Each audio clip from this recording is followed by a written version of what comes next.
Okay, we're talking about Michael Leitner's areas of work life that provide an organizational context for burnout. Last time we looked at workload, control, and rewards. This time we're going to hit the last three. Community. Working with others in a tight-knit community towards a specific goal is vastly rewarding to the human spirit. There's no doubt about it. This is how we are designed. So even though physicians are at core scientists, and you may have trouble with emotional intelligence, that's not a slight, just saying. You absolutely appreciate the opportunity for working closely with others, the opportunity to consult and collaborate with others, the ability to have a human response to others' challenges or shortcomings.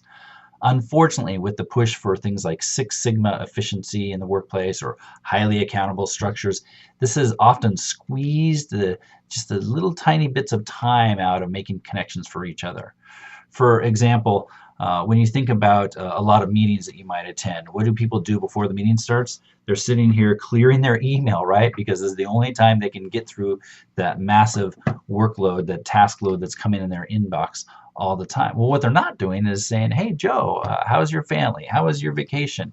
You're not able to talk with each other because you're trying to be so efficient. And all of this depreciates the ability to have face-to-face time. Even things like online CME, greatly efficient, but Grand Rounds provided that opportunity to connect with people face-to-face and have that little bit of relationship building every single day along the way. This has been taken away. Fairness. We all have an innate sense of fairness. Ever since we were kids, we were taught things like you don't take cuts in line, right? And especially because we live in a culture that is based on the rule of law. Now, in a mid to large employer situation, there are so many competing priorities that nobody can, truly monitor to make sure everyone feels like they're treated fairly. And fairness can be based on some of the smallest things, such as who got the latest, equipment upgrades, or how much time does it take to get tech support in your department. But it also has to do with how policies are enforced. Are they enforced evenly around your workplace, or how are people communicated with? Are people in the inner circle or the outer circle? What kind of expectations for different people or work groups are there, and so on? So when people have a sense of injustice towards them in the workplace, engagement goes down. Finally, values.